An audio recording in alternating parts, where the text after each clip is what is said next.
చూడండి ఫ్రెండ్స్, ఇది పాపాగ్ని నది అన్నమాట. ఇప్పుడైతే వాటర్ లేవు.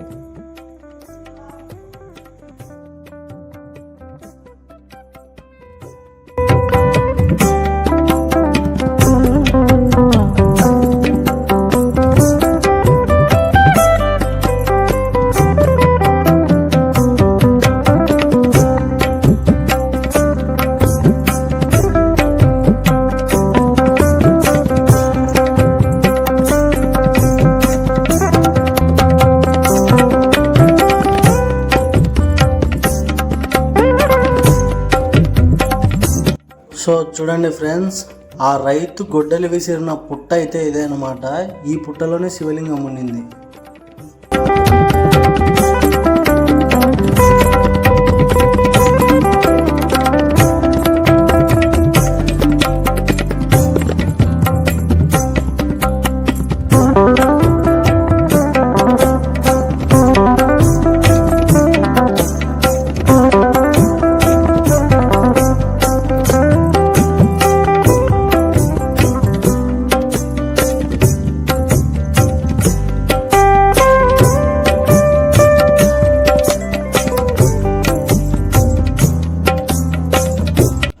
సో గుడి లోపల ఎలా ఉందో వెళ్ళి చూద్దాం రండి ఫ్రెండ్స్.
సంగమేశ్వర స్వామి దేవస్థానం అంటే సంగమం అంటే నదీ కలయిక. పాపాగ్ని, వాహిని, ముఖము, నదులు కలుస్తాయి. త్రివేణి సంగమం. స్వామికి మొత్తం 7 విశేషాలు. స్వామి తరపున గోపాతం, ధనద్రం, స్వామికి లగాల స్థానం, విశుద్ధి చక్రం, సచక్రాలు, అలాగే స్వామికి 12 లేయర్స్ ఉన్నాయి. అందుకే ఇక్కడ దేవాలయాలు అంటారు. బహువచనం వాడతారు, ఏకవచనం వాడతారు. ఒకసారి దర్శనం చేస్తే 12 శివలింగాలు దర్శనం చేసిన మహాభాగ్యం కలుగుతుంది. జ్యోతిర్లింగ స్వరూపుడు సాలగ్రామ వినిమిత శివలింగం. సాలగ్రామం అంటే చిన్న సాలగ్రామానికి రంధ్రం ఉంటుంది. ఇంత పెద్ద లింగానికి, ఇంత లావు, ఇంత పెద్దగా ఉన్న లింగానికి ఇక్కడ శిఖస్థానం రంధ్రం ఉంది కాబట్టి చాలా విశేషం. ఇక్కడ క్షేత్రపాల సుబ్రహ్మణ్య స్వామి, ఇక్కడ పాము చుట్టూ ఉంటుంది. ఇక్కడ స్వామి కడప జిల్లా సెంటర్ పాయింట్ ఆత్మస్థానం. తూర్పు నాగేశ్వర కూడా ఉంది. అందుకే దీనికి ఈశాన భాగంలో పుట్ట ఉంది. ఈ స్వామికి క్షేత్రపాలకు సుబ్రహ్మణ్య స్వామి.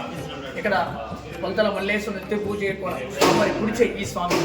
మోపూర్ భైరవేశ్వరుడు పులివెందులు వెళ్తుంటే అల్ల చెరువుల దగ్గర మోపురం అంటే వీపు పుష్టస్థానం. మన శరీరం అన్నిముగా మరతబడిన ఎముక వెన్నముక, అందుకే మోపురము అంటారు. ఇక్కడ అల్లర్పల్లి దేవాలయాలు మధ్య సంగమేశ్వరుడు ఆత్మస్థానం అంటే ఆత్మలింగంతో సమానం ఈ స్వామి. సో చూడండి ఫ్రెండ్స్, ఇక్కడ గోపాదం ఉంది కదా స్వామి తలపైన. సో చూడండి, ఇదే అన్నమాట గోపాదం. సో ఇంకోటి బ్రహ్మరంధ్రం అని చెప్పాడు కదా స్వామి. సో ఇదే అనమాట బ్రహ్మరంధ్రం. చూడండి శివలింగం పైన చాలా అద్భుతంగా ఉంది కదా. సో ఇంకోటి గమనించండి గాయస్, ఆ బ్రహ్మరంధ్రం కింద ఆ రైతు గొడ్డలు విసిరినప్పుడు తగిలిన ఘాటు పెచ్చు లేచిపోయింటుంది కదా, ఆ పెచ్చు శివలింగానికి ఘాటు ఇంకా కనిపిస్తుంది. చూడండి ఆ కింద బ్రహ్మరంధ్రం కింద. సో చూడండి ఫ్రెండ్స్, ఇంకోటి బాగా గమనించండి. సో స్వామికి 12 లేయర్స్ అని చెప్పాడు కదా ఇందాక స్వామి. సో చూడండి 12 లేయర్స్ ఇవే అన్నమాట. ఒక్కసారి దర్శించుకుంటే 12 శివలింగాలను దర్శించుకున్న మహాభాగ్యం కలుగుతుందంట. సో చూడండి, చాలా అద్భుతంగా ఉన్నాడు అయితే శివలింగం అయితే. చూడండి ఇక్కడ అమ్మవారు కూడా ఉత్తర భాగంలో ఉండి దక్షిణముఖ యమును శాసిస్తుంది. ఇక్కడ చూడండి ఉత్తర భాగంలో. ఈ దేవాలయం పూర్వకాలమే మహారాజులు, మహర్షులు అంతా ఆలోచించి ఒక తెచ్చెత్త కట్టారు. శివలింగ ఆకారంతో కట్టారు. గర్భాలయం, అంతరాలయం, కళ్యాణ మండపం, యజ్ఞ మండపం. అందుకని చాలా విశేషమైనది. స్వామి కూడా శివలింగం దక్షిణానికి ఒరిగి ఉన్నాడు, అంటే యమస్థానానికి ఒరిగి ఉన్నాడు. యముడు అంటే సూర్యుని యొక్క కొడుకు. యముడు ఈ యొక్క శనీశ్వరుడు ఇద్దరు కూడా అన్నదమ్ములే. అందుకని మన దెబ్బతలితే అమ్మ అంటాం, శని అంటాం, ఇంకోటి అంటాం. కాబట్టి ఆ బాధలన్నీ పోతాయి. అందులో సూర్యక్షేత్రం స్వామి, సూర్యకాంతి ఎల్లవెల్ల పడుతుంది. అందుకే దీని పేరు భాసుర క్షేత్రం అంటారు. సంగమేశ్వర దేవాలయాల్ని భాసుర క్షేత్రం అంటారు. ధ్వజస్తం పైన చిలక ఉంది. ఈ యొక్క బ్రహ్మంగారి కాలజ్ఞానం ప్రకారం కూడా ఈ యొక్క నదుల నీళ్ళు ఎప్పుడు ఉప్పిన వచ్చి ఆ చిలకు తగిలితే ఆ చిలకు నీళ్లు తాగి లేచి ఎగిరిపోతే కలియుగం అంతమని కూడా మన యొక్క బ్రహ్మంగారి కాలజ్ఞానంలో వినవచ్చు. అలాగే ఇక్కడ మహర్షులు, మహానుభావులు, సప్త ఋషులు, అర్థమైందండి, అలాంటి చాలా పెద్ద గొప్ప గొప్ప మహానుభావులంతా కూడా ఈ స్వామిని ఆరాధించి వారి యొక్క జన్మ చరితార్థం చేసుకున్నారు. ఈ స్వామిని దర్శించాలంటే అనస్ఫటిగా రావాలి. ఎందుకంటే దీనికి ఉత్తరం బరువు, దక్షిణం పల్లవం, ఉత్తర ఈశాన్య నీరు ప్రవహిస్తుంటే మోక్ష ప్రాప్తి అంటారు. అందుకని మన దేశానికి ఏ వాస్తుందో ఈ దేవాలయానికి అదే వాస్తుంది. ఆర్ద్రత, భక్తి ఇలాంటివి ఉన్నప్పుడు ఈ దేవాలయానికి రాగలుగుతారు, స్వామిని దర్శనం చేయగలుగుతారు. అలాగే ఇంకొక విశేషం ఏంటంటే ఇక్కడ స్వామివారికి అనేక విశేషాలు కలిగిన స్వామి. చెప్తూ పోతే చాలా పెద్ద పెద్ద కథలు ఉన్నాయి స్వామికి. అలాగే ఇక్కడ మధ్యలో బండ ఉంది, యజ్ఞ మండపం అంటారు. ఈ యజ్ఞ మండపంలో పెద్ద వాళ్ళంతా హోమాలు చేసి మూసిన తర్వాత ఆ బండకు శక్తి లభ్యమైంది. ఏమిటి ఆ శక్తి అంటే మనం బస్ స్టాండ్లో అక్కడక్కడ సీసీ కెమెరాలు పెట్టి చూస్తుంటాం, మన దేవాలయాలు కూడా పెడుతున్నారు. అలాంటి మాయా దర్పణం స్కానర్, ఇక్కడ దొంగతనం చేసి వచ్చారనుకోండి, ఎవరైనా వస్తువు పోయిందనుకోండి, స్వామిని బాధగా అడిగితే స్వామి స్కానర్ చూపించేవాట, ఎవరికి పోయారు, ఎక్కడ దాచిపెట్టి మొత్తం తెలిసేట. అలాంటి విశేషం కూడా తెలిసేది. అలాంటి దాన్ని జీవనం చేశారు. ఇప్పుడు కూడా శక్తి ఉంది దాంట్లో. ఇక్కడ ఎవరైనా ఇబ్బంది పడిన వాళ్ళు వచ్చి స్వామి దర్శనం చేసుకోవడం, పెళ్లి కాని వాళ్ళకి కానీ, అలాగే సంతానం లేని వాళ్ళకి కానీ, ఆరోగ్యం సరిగ్గా లేని వాళ్ళు కానీ స్వామిని ఆరాధించిన వెంటనే వాళ్ళకి తప్ప ఫలితం వస్తుంది. వాళ్ళ యొక్క మొక్కుబడి చెల్లించి స్వామివారి కూడా పొంగు బంగారంలాగా వరం ఇచ్చేస్తారు. ఇంతలో శుభం ప్రియా సంగమేశ్వర పూజారి అర్చకుని. నా పేరు సుబ్రహ్మణ్య శర్మ. స్వామి ఆలయ చికిత్స అన్నమాట. సో చూడండి ఫ్రెండ్స్, స్వామి చెప్పిన ఆ బండ యజ్ఞ మండపం ఇదే అన్నమాట. సో ఇక్కడ ఏదైనా వస్తువు పోగొట్టుకున్నా ద్వీపం పెట్టి స్వామివారిని భక్తితో అడిగితే, సో మనం ఇది సీసీ కెమెరాల నుంచి టీవీలో ఎలా అయితే స్క్రీన్ మీద పడుతుందో అలా ఆ బండ మీద అనేది పడేదంట. ఎవరు దొంగతనం చేసినారు, ఎట్లా, ఎవరు అనేది వాళ్ళ ఫేస్లోనే ఆ బండలో కనపడేవంట. సో అదనమాట, చూడండి.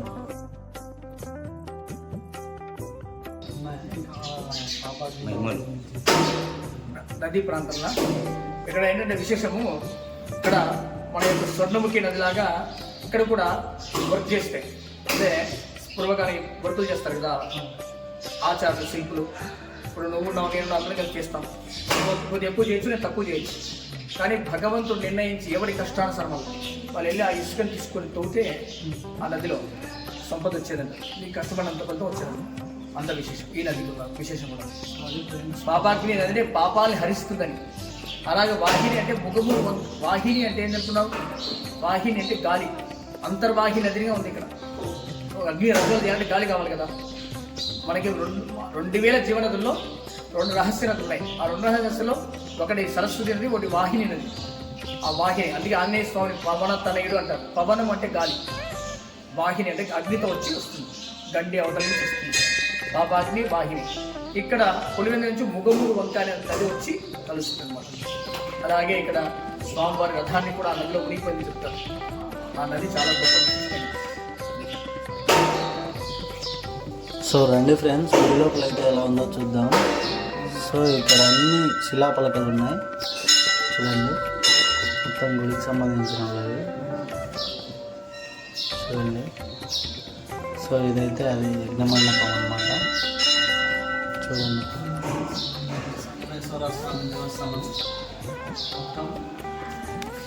సో ఫ్రెండ్స్, ఇక్కడైతే చూడండి డిజైన్ ఎంత అద్భుతంగా చెక్కారో. సో అలాగే ఇక్కడ గర్భగుడికి అయితే చూస్తే మొత్తం కొంచెం కూడా గ్యాప్ లేకుండా మొత్తం శిల్పాలతో అయితే నిండిపోయింది.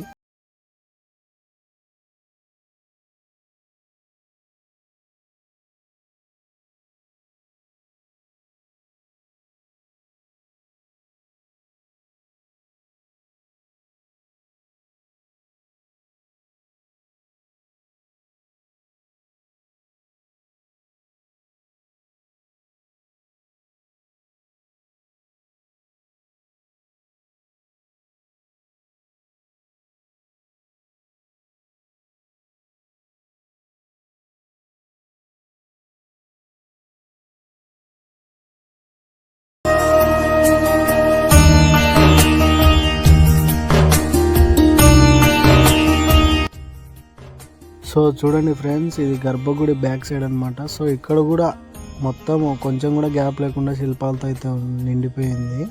సో ఏ టెక్నాలజీ లేనప్పుడే అప్పట్లో ఇంత అద్భుతంగా అయితే చెక్కారు. సో ఇప్పుడైతే మన వాళ్ళు ఏదో మిషన్లు వచ్చి ఏదో చేస్తున్నారు, కానీ అప్పట్లో ఏ టెక్నాలజీ లేనప్పుడే ఇంత అద్భుతంగా అయితే చెక్కారు ఫ్రెండ్స్. చూడండి. సో ఇక్కడ ఇంకొక శివలింగం అయితే ఉంది ఫ్రెండ్స్, చూడండి.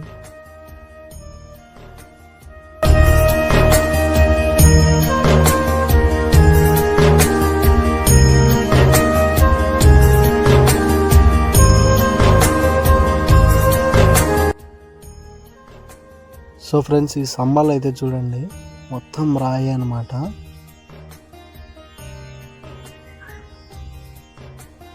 సో ఇటు సైడ్ కూడా మొత్తం శిల్పాలే అనమాట.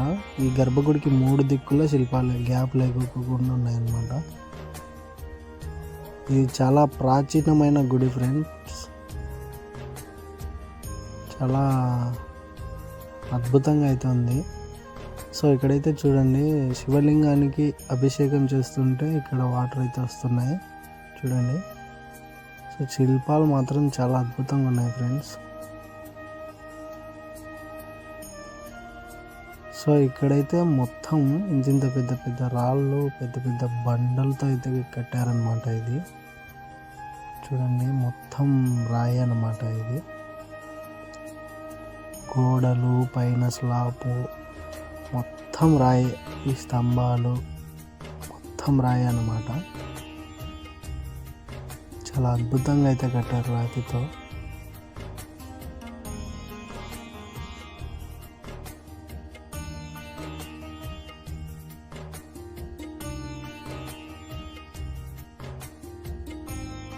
సో చూడండి ఫ్రెండ్స్, ఇక్కడ గుడి బయట అయితే నవగ్రహాలు ఉన్నాయి.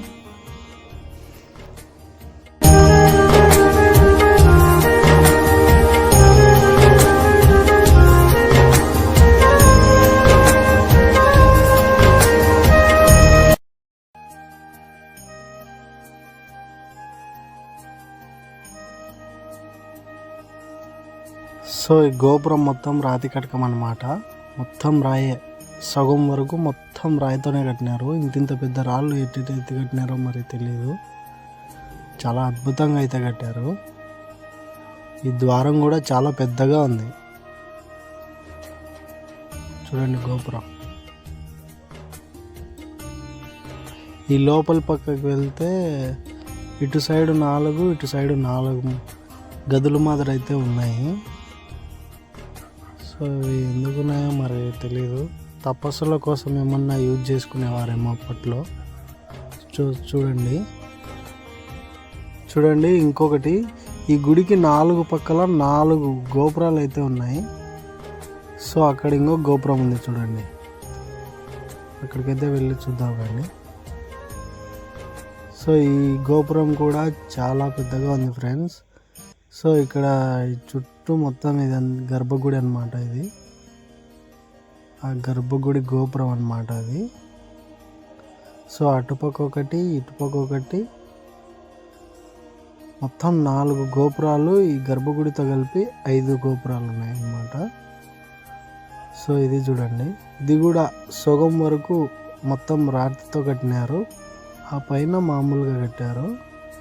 చూడండి అక్కడ పైన బోర్డును కూడా గమనించండి, 1968 2008 అని ఉంది. సో చాలా అద్భుతంగా అయితే కట్టారు ఫ్రెండ్స్ అప్పట్లో.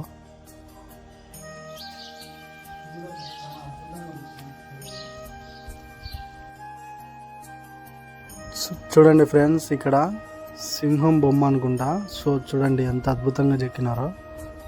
సో చూడండి, బయటికి వెళ్దామండి బయట పక్క. సో ఎదురుగా పాపాగ్ని నది, ఇటు సైడు మన సంగమేశ్వర స్వామి దేవస్థానం. సో మన సంగమేశ్వర స్వామి దేవస్థానం పాపాగ్ని నది ఒడ్డున ఉందన్నమాట. సో చూడండి బయట పక్క ఇటు సైడ్ ఎంత అద్భుతంగా ఉందో మొత్తం.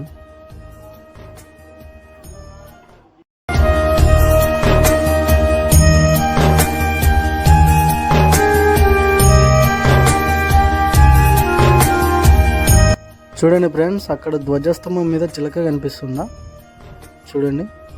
సో ఆ చిలక దగ్గరికి ఈ పాపాగ్ని నది ఉప్పొంగి నీరైతే ఈ గుడి మునిగిపోయి ఆ చిలక దగ్గరికి చేరుకుంటే అప్పుడు ఆ చిలక నీళ్లు తాగి ఎగిరిపోతే అప్పుడు మన కలియుగం అంతం అన్నమాట.